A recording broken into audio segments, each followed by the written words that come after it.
اما بعد فاعوذ باللہ من الشیطان الرجیم بسم اللہ الرحمن الرحیم قلنا یا نار کونی بردا وسلاما علی ابراہیم صدق اللہ العظیم۔ آج ہم انشاءاللہ ابراہیم علیہ السلام کے اس حال کے بارے میں سنیں گے جب آپ آگ میں ڈالے گئے، اور اس سے پہلے آپ نے مشرکین کے بتوں کو کس طرح پاش کیا۔ ابراہیم علیہ السلام کے حالات ہمیں قرآن مجید فرقان حمید میں بکثرت ملتے ہیں، اور کل انشاءاللہ پھر ہم سلیمان علیہ السلام کے واقعے کی طرف آئیں گے جو آج ہم نے تراویح میں سنا بھی۔ اللہ تبارک و تعالی حضرت ابراہیم علیہ السلام سے متعلق ارشاد فرماتا ہے وَتَاللَّهِ لَأَكِيدَنَّ أَصْنَامَكُمْ بَعْدَ أَن تُوَلُّوا مُدْبِرِينَ، اور مجھے اللہ کی قسم ہے میں تمہارے بتوں کا برا چاہوں گا اس کے کہ تم پھر جاؤ، پیٹھ پھیر لو۔ تو ان سب کو چورا چورا کر دیا مگر ایک کو جو ان سب میں بڑا تھا کہ شاید وہ اس سے کچھ پوچھیں۔ تو وہ بولے کہ ہمارے خداؤں کا یہ کس نے حال کیا ہے؟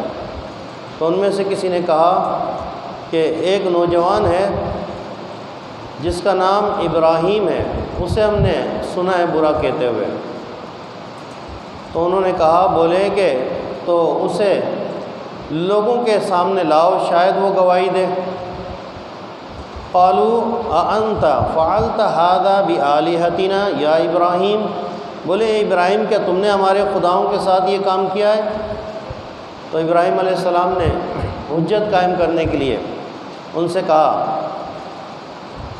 بلکہ ان کے بڑے نے کیا ہوگا، تو اس سے سوال کرو، اس سے پوچھو اگر وہ بولتے ہیں تو وہ اپنے جی میں پلٹے رسوا ہو کر اور بولے کہ بے شک تمہیں ستمگار ہو، پھر اپنے سروں کے بل اوندھے ہو گئے کہ تمہیں خوب معلوم ہے کہ یہ بولتے نہیں ہیں۔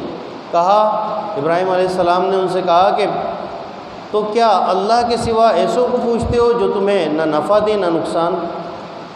تف ہے تم پر، اف لکما ولما تعبدون من دون اللہ، تف ہے تم پر کہ تم پر اور ان بتوں پر بھی تف ہے جن کو تم اللہ کے سوا پوچھتے ہو، کیا تم عقل نہیں رکھتے؟ اب انہوں نے کہا کہ قالوا حرقوه، بس اب بولے کہ ان کو جو ہے آگ میں جلا دو، اگر تم اپنے خداؤں کے ساتھ کچھ اچھا کام کر سکتے ہو، اپنے خداؤں کی مدد کر سکتے ہو تو ان کو آگ میں جلا دو۔ قلنا یا نار کونی بردا وسلاما علی ابراہیم، ہم نے فرمایا اے آگ ہو جا ٹھنڈی سلامتی کے ساتھ ابراہیم علیہ السلام پر، اور انہوں نے اس کا برا چاہا تو ہم نے انہیں سب سے بڑھ کر زیاں کار کر دیا۔ تو یہ ابراہیم علیہ السلام کا تفصیل سے اللہ رب العزت نے ذکر فرمایا۔ ابراہیم علیہ السلام نے اپنی قوم کو کئی طریقوں سے سمجھایا۔ اس سے پہلے بھی ہم نے درس میں سنا تھا کہ آپ نے جب ستاروں کو دیکھا تو کہا کہ یہ میرے رب ہو سکتے ہیں، جب وہ ڈوب گئے تو کہا کہ یہ تو میرے رب نہیں ہو سکتے۔ چاند کو دیکھ کر آپ نے ان کو سامنے حجت قائم کی، اسی طرح سورج کو دیکھ کر حجت قائم کی۔ اب یہاں پر آپ نے ایک حجت قائم کی اور اپنی قوم کو سمجھانے کے لیے، اور پھر آپ دیکھیں کہ جو اللہ تبارک و تعالیٰ پر توکل کرتا ہے تو وہ چاہے اکیلا ہو پوری ریاست سے ٹکرا جاتا ہے، اس کو اپنے انجام کی فکر نہیں ہوتی۔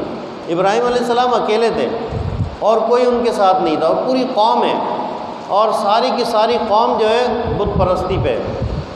ابراہیم علیہ السلام نے دیکھا کہ اب وہ دن آنے والا ہے، عید کا دن، جو یہ لوگ کھیل کود میں گزارتے ہیں، جنگل میں جاتے ہیں، تفریح کرتے ہیں، سارے جو ہے میلہ کرتے ہیں اور پھر آ کے اپنے بتوں کی عبادت کرتے ہیں۔ تو ابراہیم علیہ السلام سے ان لوگوں نے کہا کہ ہمارے ساتھ چلو۔ آپ کچھ دور گئے، پھر آپ نے کہا کہ میری طبیعت صحیح نہیں، آپ واپس آ گئے، اور پھر اس کے بعد آپ نے آ کر ان کے بت خانے میں گئے، ایک کلاڑا لیا اور سارے بتوں کو توڑ دیا، کسی گردن کاٹ دی، کسی کا ہاتھ کاٹ دیا، کسی کا پیر کاٹ دیا، اور جو سب سے بڑا بت تھا اس کے کندھے پہ کلاڑا لٹکا دیا۔ جب وہ لوگ آئے انہوں نے دیکھا، جیسے قرآن میں آپ نے سنا، ان لوگوں نے پوچھا کہ کس نے کیا؟ تو کچھ لوگوں نے کہا کہ بھائی ابراہیم ایک نوجوان ہے، وہی ہمارے بتوں کو برا کہتا ہے، آپ کو بلایا گیا۔ تو آپ نے فرمایا کہ تم مجھ سے کیا پوچھتے ہو، یہ سب سے بڑا اسی کے کندھے پہ کلاڑی ہے، اس سے پوچھو، اسی نے سب کو مارا ہوگا۔ اب ایک حجت قائم کرنے کے لیے آپ نے ایسی زبردست دلیل دی کہ اگر عقل ہوتی تو وہ سمجھ جاتے۔ تو انہوں نے کہا کہ ابراہیم تم کیسی باتیں کرتے ہو، یہ تو بول نہیں سکتے۔ تو پھر آپ نے کہا کہ طوف ہے تم پر اور تمہارے بتوں پر کہ تم اس کی عبادت کرتے ہو، اس کو پوچھتے ہو جو بول بھی نہیں سکتے، تمہیں نفع نقصان بھی نہیں دے سکتے۔ اب جب یہ لوگ لاجواب ہو گئے، اب یہ زبانی جو بات چیت ہوئی اس میں وہ لوگ لاجواب ہو گئے۔ اب جب لاجواب ہو گئے تو کفر کا ہمیشہ سے یہی دستور ہے کہ جب وہ لاجواب ہو جاتے ہیں تو پھر وہ اپنے اونچے ہتھ کنڈوں پہ آ جاتے ہیں۔ پھر انہوں نے کہا کہ بھائی اب ان کو جو ہے زبانی تو ہم بات نہیں کر سکتے، ان کو ایسا کرو آگ میں ڈال دو، اپنے خداؤں کی مدد کرو۔ ان کی بھی عقل عجیب کہ اپنے خداؤں کی مدد کرو اگر تم کچھ کر سکتے ہو۔ قرآن فرما رہا ہے کہ انہوں نے کہا کہ اگر تم کچھ کر سکتے ہو اپنے خداؤں کی مدد کرو اور ان کو آگ میں ڈال دو۔ تو ان کے خدا ایسے تھے کہ جو ان سے مدد لیتے تھے، اور ہمارا خدا وہ ہے جو ہماری مدد کرتا ہے اور ہر موقع پہ مدد کرتا ہے۔ اچھا، بعض لوگ جو ہے وہ لفظ خدا پہ بڑا ان کو اعتراض ہوتا ہے۔ اب آہستہ آہستہ جو ہے یہ دیکھا جا رہا ہے کہ خدا حافظ کہتے ہوئے لوگ کترا رہے ہیں، اللہ حافظ کہتے ہیں، بولتے ہیں بھائی خدا نہیں بولنا چاہیے، خدا تو جو ہے وہ بت ہوتے تھے۔ خدا فارسی کا لفظ ہے اور یہ اللہ تعالیٰ کے لیے بہت عرصے سے بولا جا رہا ہے، ایسا نہیں کہ اس میں کوئی برائی ہے۔ خدا فارسی کا لفظ ہے اور اس کے معنی یہ بنتے ہیں کہ جو خود سے ہو، یعنی جو ہمیشہ ہو، ہمیشہ رہے۔ تو اس میں کوئی برائی نہیں ہے اگر کسی کو خدا حافظ کہہ دیا جائے، اس میں کوئی مذائقہ نہیں ہے۔ تو اگر ہندو یا دوسرے لوگ جو ہے اپنے باطل معبودوں کو خدا کہتے تھے تو ہم اگر کہہ دیں خدا تو اس میں کوئی حرج نہیں ہے۔ ہم تو اس کو خدا کہتے ہیں کہ جو ہمیشہ سے ہے اور ہمیشہ رہے گا، جو خود سے ہے اور اسی نے سب کو پیدا کیا، زمین و آسمان بنائے، انسان بنائے، یہ سب تخلیق اسی کی ہے۔ تو کیا ہوا کہ انہوں نے کہا کہ اب جو ہے ان کو آگ میں ڈال دو، آگ میں ڈال دیا گیا۔ اب آگ میں کتنے عرصے رہے؟ بعض روایت میں ہے کہ آپ جو ہے 7 دن رہے، کہیں لکھا ہے کہ آپ جو ہے 40 دن بھی رہے، کہیں 50 دن، تو اتنے عرصے آپ آگ میں رہے۔ لیکن جب آگ میں گئے تو وہ آگ کیسی ہو گئی؟ اللہ تعالیٰ نے اس کو ایسا ٹھنڈا کر دیا کہ سلامتی والی ٹھنڈی ہو گئی۔ اب وہ آگ جو ہے ان کے لیے باغ بن گئی، گل و گلزار ہو گئی۔ آپ دیکھیں ابراہیم علیہ السلام نے اللہ رب العزت پر توکل کیا، آگ میں کود گئے، انہیں کسی انجام کی پرواہ نہیں تھی کہ جل جاؤں گا یا کچھ ہوگا، انہیں اللہ تبارک و تعالیٰ پر بھروسہ ہے۔ اب تمام مخلوق جو ہے، درندے، چرند، پرند اور فرشتے، وہ سب اللہ تعالیٰ کی بارگاہ میں رو رہے ہیں، گڑ گڑا رہے ہیں کہ یا الہی تیرا خلیل آگ میں جا رہا ہے، تو اس کو ہمیں حکم دے کہ ہم ان کی مدد کریں۔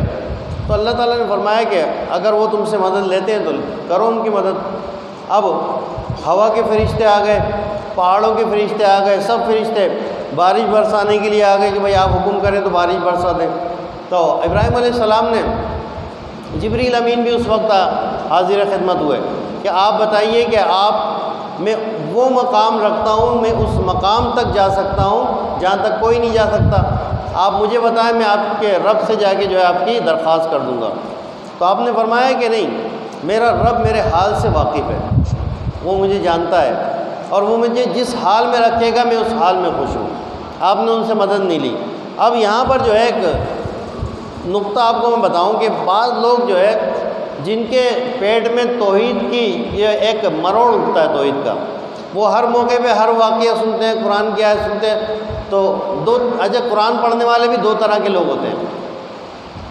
آپ اس میں غور کیجیے گا، قرآن پڑھنے والے 2 طرح کے لوگ ہوتے ہیں۔ ایک وہ ہوتے ہیں جو بالکل اپنے دل کو سادہ کاغذ بنا کے پڑھتے ہیں اور جو عقیدہ وہاں سے ملتا ہے اس کو اپنے دل پہ لکھ لیتے ہیں، یعنی قرآن سے عقیدہ لیتے ہیں۔ ایک وہ ہوتے ہیں جو پہلے سے عقیدہ بنا لیتے ہیں پھر قرآن پڑھتے ہیں، پھر جب وہ پڑھتے ہیں تو وہ اپنے عقیدے کے حساب سے آیتیں تلاش کرتے ہیں۔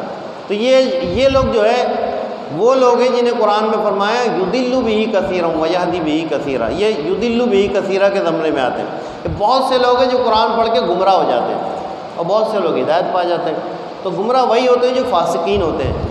تو جو عقیدہ بنا کر قرآن پڑھے گا نا، کہ اس کا اپنا عقیدہ بنا لیا کہ اللہ کے نبیوں ولیوں سے مدد نہیں مانگو، تو اب وہ جہاں بھی پڑھ رہا ہے بتوں کی آیتیں بھی پڑھ رہا ہے، تو وہ بھی جو ہے یہی کہہ رہا ہے کہ نہیں دیکھو اللہ نے منع کیا۔ کس کے لیے منع کیا یہ نہیں دیکھ رہا کہ وہاں تو جو ہے یہ کہا جا رہا ہے کہ یہ بت تمہارے جو ہے کسی کام کے نہیں ہیں، اور تم کہہ رہے ہو کہ یہ اللہ کے ولی کسی کام کے نہیں ہے، نعوذ باللہ۔ تم کہاں بتوں کی آیتیں جو اللہ کے ولیوں بھی چسپاں کر رہے ہو؟ کتنی کم عقلی ہے اور کم علمی ہے کہ قرآن جو ہے باطل معبودوں کے بارے میں بتا رہا ہے، بت پرستوں کے بارے میں۔ جیسے اس آیت میں بھی ہے کہ آپ نے فرمایا کہ تم عقل نہیں رکھتے، جو تمہیں نفع نقصان نہیں دے سکتے تم اسے اپنا معبود بناتے ہو۔ تو یہ جو وہابی دیوبندی ہوتے ہیں نا، یہ اس کو چسپاں کرتے ہیں، کہتے ہیں کہ دیکھو اللہ تعالیٰ فرما رہا ہے کہ یہ اولیاء اللہ تمہارے نفع نقصان کے مالک نہیں ہیں۔ یہاں کہاں اولیاء اللہ کا ذکر ہے، یہاں تو بتوں کا ذکر ہے۔ تو یہ خیانت ہے، قرآن میں بھی خیانت کرتے ہیں۔ تو اب میں آپ سے یہ بتا رہا تھا کہ وہاں پر اس موقع پہ سارے ملائکہ بھی آ گئے آپ کے لیے، تو آپ نے فرمایا کہ بھائی اللہ میرے حال سے واقف ہے۔ یہ ابراہیم علیہ السلام کی شان تھی۔ ابراہیم علیہ السلام کا مرتبہ جو ہے وہ جبریل امین سے کم نہیں ہے، ان سے بہت بلند ہے۔ اب ان سے کیا مدد مانگیں گے؟ اپنے خادم سے کوئی کیا مدد مانگے گا؟ وہ تو دیکھ رہا ہے کہ اللہ رب العزت مجھے خود دیکھ رہا ہے۔ تو انہوں نے جو ہے ان لوگوں نے یہ چسپاں کر دیا کہ دیکھیں ابراہیم علیہ السلام نے مدد نہیں مانگی نا، غیر اللہ سے مدد مانگنا شرک ہے، اگر شرک نہیں ہوتا تو آپ مدد مانگ لیتے۔ ان نالائقوں کو یہ نہیں پتہ چل رہا کہ اللہ کے خلیل ابراہیم علیہ السلام ہیں اور جبریل امین ملائکہ کے سردار ہیں۔ جبریل امین ملائکہ کے سردار ان کے پاس آ کے کہہ رہے ہیں کہ مجھ سے جو ہے نا آپ مدد مانگ لو، شرک کر لو، کہ شرک کی تعلیم دے رہے ہیں۔ ان کو نہیں پتہ، تمام انبیاء کے پاس وہ آئے، وہی لے کر آئے، ان کو یہ نہیں پتہ کہ شرک کیا ہوتا ہے اور توحید کیا ہوتی ہے۔ وہ غیر اللہ سے مدد مانگنے کی تعلیم دے رہے ہیں، نعوذ باللہ۔ تو یہ ایک جو ہے ایک ذہن میں فطور لوگوں کے آتا ہے۔ تو ابراہیم علیہ السلام نے جو ہے مدد ان سے نہیں لی، اللہ تبارک و تعالیٰ پر توکل کیا۔ اللہ رب العزت نے ان سے سب سے یہ کہہ دیا تھا کہ دیکھ لو اگر تم سے مدد لے لیں تو کر دو مدد، لیکن یہ جو ہے تمہارے بالکل تم سے مدد نہیں لیں گے، یہ صرف میری طرف ہی توجہ رکھیں گے۔ پھر اللہ تعالیٰ نے ان کے جو ہے وہ آگ کو گلزار بنا دیا۔ جب وہ باہر نکلے تو نمرود کی پوری قوم جو ہے وہ ششدر رہ گئی، حیران رہ گئی کہ اتنے دن میں بھی بندہ زندہ سلامت آگ سے باہر نکلے۔ اب وہ کچھ بھی نہیں بگاڑ سکتے۔ آج بھی جو ہے اگر کوئی اللہ تبارک و تعالیٰ پر توکل کرتا ہے، اس کا عقیدہ صحیح ہوتا ہے، تو آج بھی یہ آگ گلے گلزار بن جاتی ہے۔ گزشتہ کچھ سالوں پہلے لاڑکانہ کے قریب ایک گاؤں میں ایک شخص تھے محمد پناہ ٹونانی، بلکہ ہیں ابھی بھی حیات ہیں، محمد پناہ ٹونانی۔ وہ کھیتی باڑی کرتے تھے، کسان تھے، بالکل ان پڑھ، ان کو کچھ بھی نہیں پڑھنا آتا۔ اب ایک شخص جو ہے ان کے پاس آیا، بحث کرنے لگا کہ بھائی حضور حاضر و ناظر نہیں ہے، آپ جو ہے آپ کو علم غیب نہیں ہے، اس طرح کی جو آج کل لوگ کرتے ہیں۔